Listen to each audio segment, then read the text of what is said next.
Hi, this is Bob from the Toy Box. We got 73 Cuda that we're going to be putting up for sale.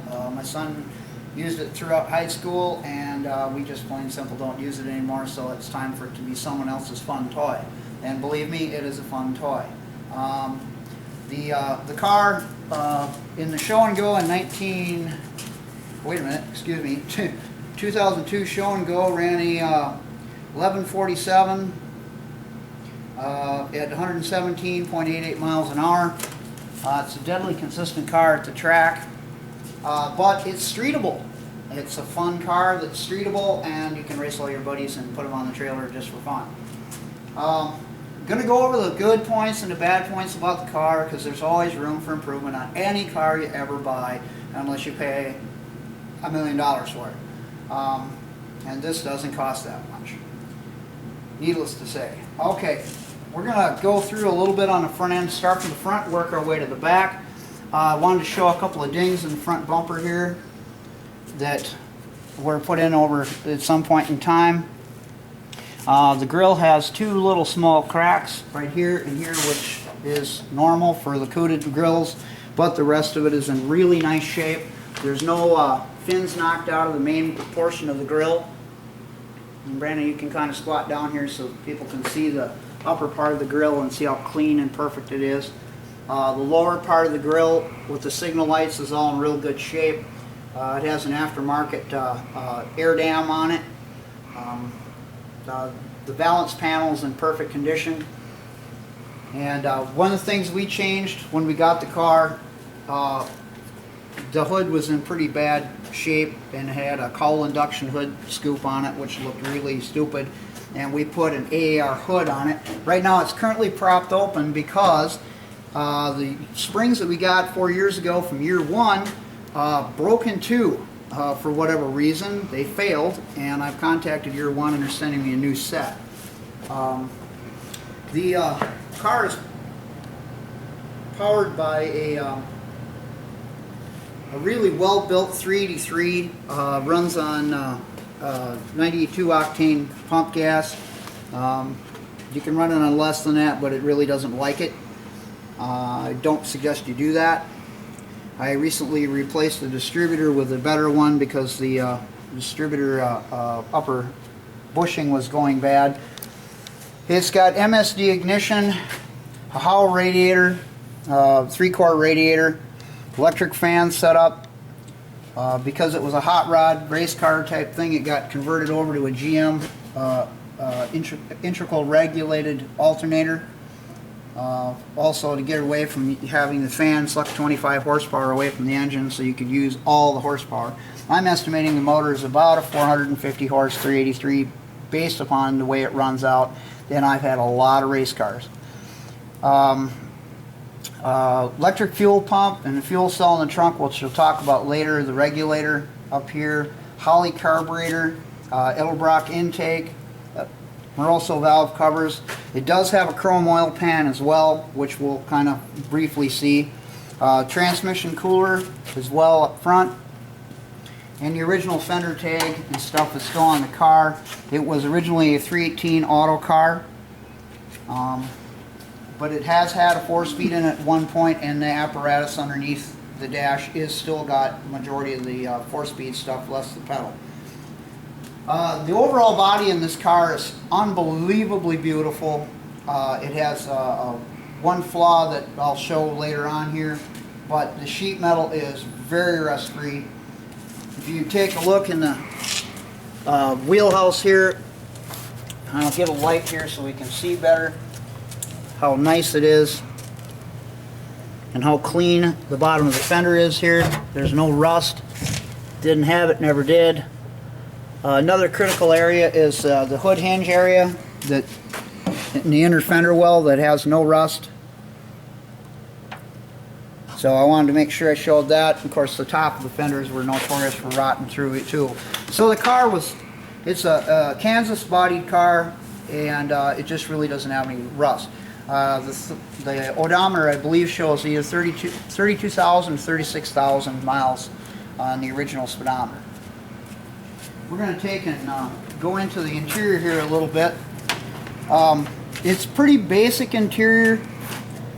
The steering wheel is the Rally steering wheel. I put that on several years ago because I didn't like the stock one. Standard Rally dash. There's no tachometer in the car. It does have an aftermarket set of gauges, which I didn't care for, so I bought a set of autometer gauges that are going to be going in this week. Let's see. I'm going to get the door open here. I want Brandon to get by me here. Excuse me. The car has had a full cage in it, and the previous owner cut the cage out. We're going to take and finish off those ends and get rid of that, but leave the 8-point cage still in here. The 8-point cage is tied up in the front and then in the back, and the car is frame tied, and the cage is tied to the frame, so it's a very, very solid car. No, the cage won't make NHRA specs, but it doesn't really matter at this point because this is just going to be a hot rod.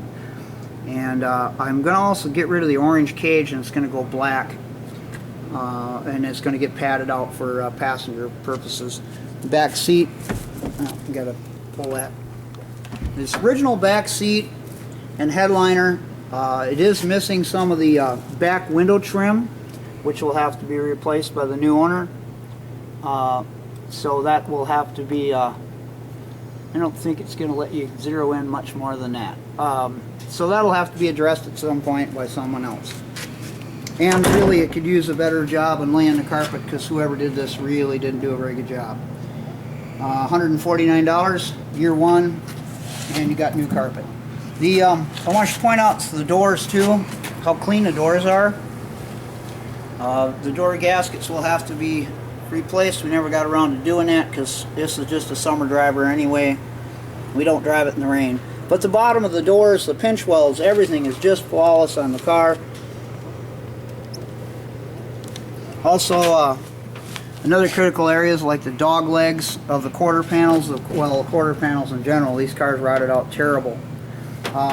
Really don't have a whole lot more to say about the interior other than the fact it does have an aftermarket pad on the dash because the dash was partially cut away for the cage at one point.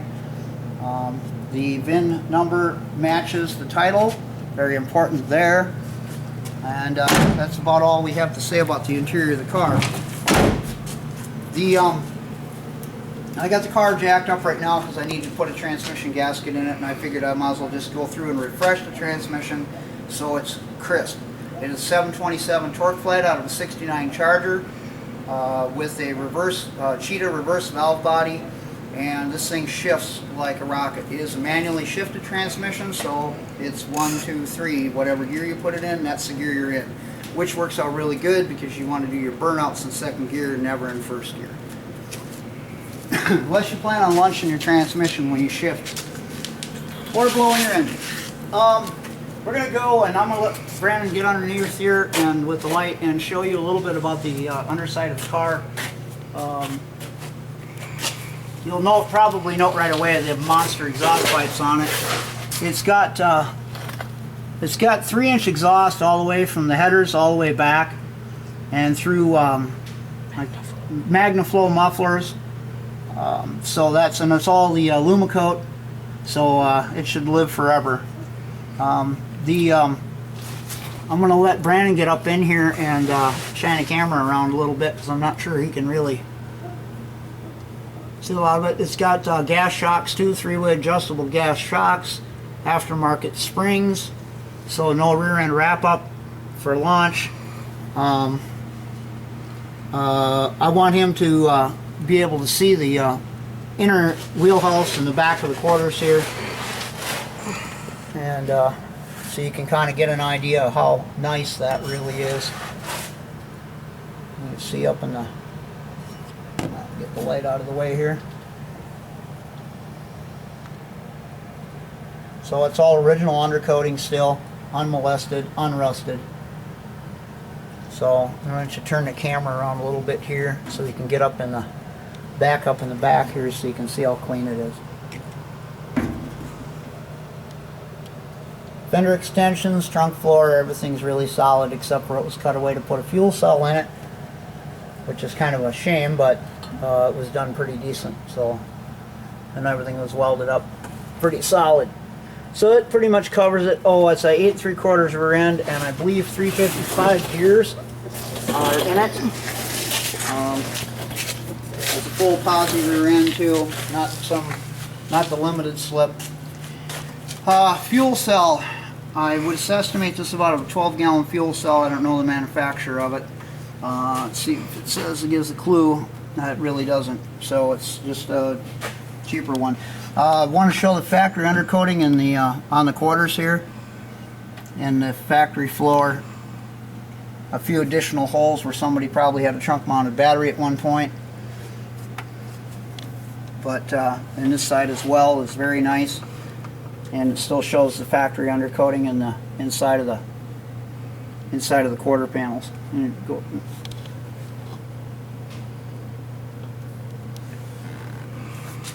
This car's had a wing added to it, so which is really kind of cool. The only spot on this car that really is of any rust related concern is on the passenger side of your quarter, and it looks like this actually got started due to a pair of slicks that grew a little bit too much. This lip has been cut away some due to when you let off, your slicks get fat, and so that probably they did this so to add for additional clearance from when the car launches and so on there, because the tires get really fat when you wrinkle them really hard at the top, and they wanted a good clearance, because the last thing you want to do is tear a slick. But this has got, the cosmetic plastic is cracked about, oh, I'd say about 6 inches, and there is a rust hole that I can put my thumbnail in, and that's about the gist of it. And back here, it's starting a little bit of surface rust here. If this gets taken care of right away, the panel can be saved. So that's pretty much the only rust on the car. Same thing with the passenger side here too. It's very clean pinch welds. And we're going to take a little bit of a look at the underside of the car and the rockers here shortly, because the rockers are in perfect condition as well. So we'll go back over to the driver's side, and I'm going to have Brandon get on the creeper here so he can kind of go from there. Get the lights on again. Here, why don't you get on the creeper, Brandon, and then we'll... Okay, we're going to kind of put a light up in here a little bit. I want to show the rockers. So, how clean that is. The bottom of the fenders and the rocker panels all the way down are in excellent shape. No rust whatsoever. Same goes for the floor, which you really don't have to go into great detail, but the floor, the inner sills on the rockers, all perfect. You can see the 3-inch exhaust here. It's kind of some mammoth exhaust, and it really sounds mean too, because it gives an excellent flow. So there is a chrome oil pan. Like I said, you can vaguely see that. Brakes were done recently. I think probably one of the first things we did is go through and check through all the brakes and so on there. The tires are BF Goodrich TAs, and they have probably 1,000 miles on them, I would guess. There's no wear to the tires. The car drives down the road just straight. It is a manual steering car, manual brakes. So that's pretty much all I can really say about the underside of the car, other than the fact that it's super, super clean. I did want to start this up so you could actually hear this thing run prior to me popping the tranny out for a little refresh. And so that's where we're going to go next.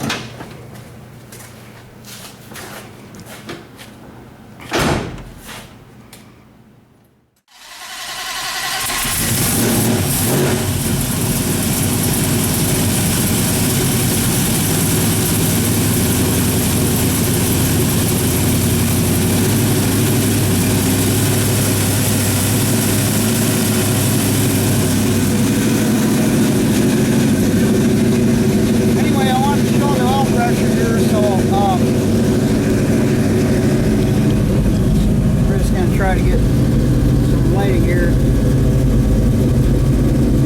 about 80 psi.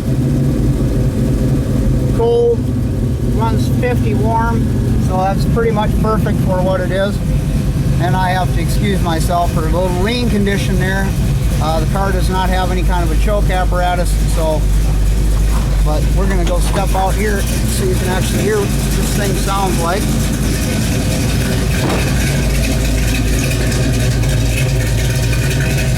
Real deep throaty sound.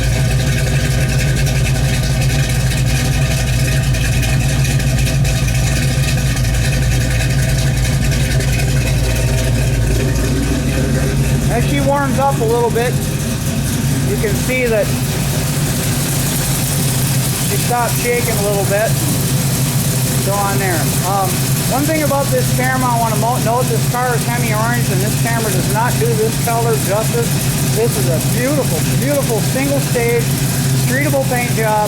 It is not a base coat clear job. It just is what it is. But the paint's really shiny, as you can see in the lights there. But it's a lot brighter orange than what the color shows. I'm going to give this back to Brandon. We're going to wrap this thing up.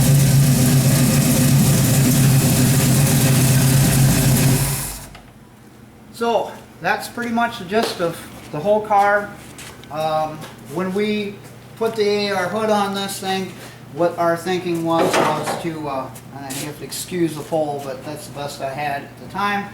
The whole idea was to do a recreation of what we thought Chrysler would have done in 1973 if they would have kept on the bandwagon and made an AAR or a custom of some sort.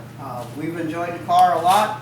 My son drove it all through high school, and it's time for someone else to have their fun with it.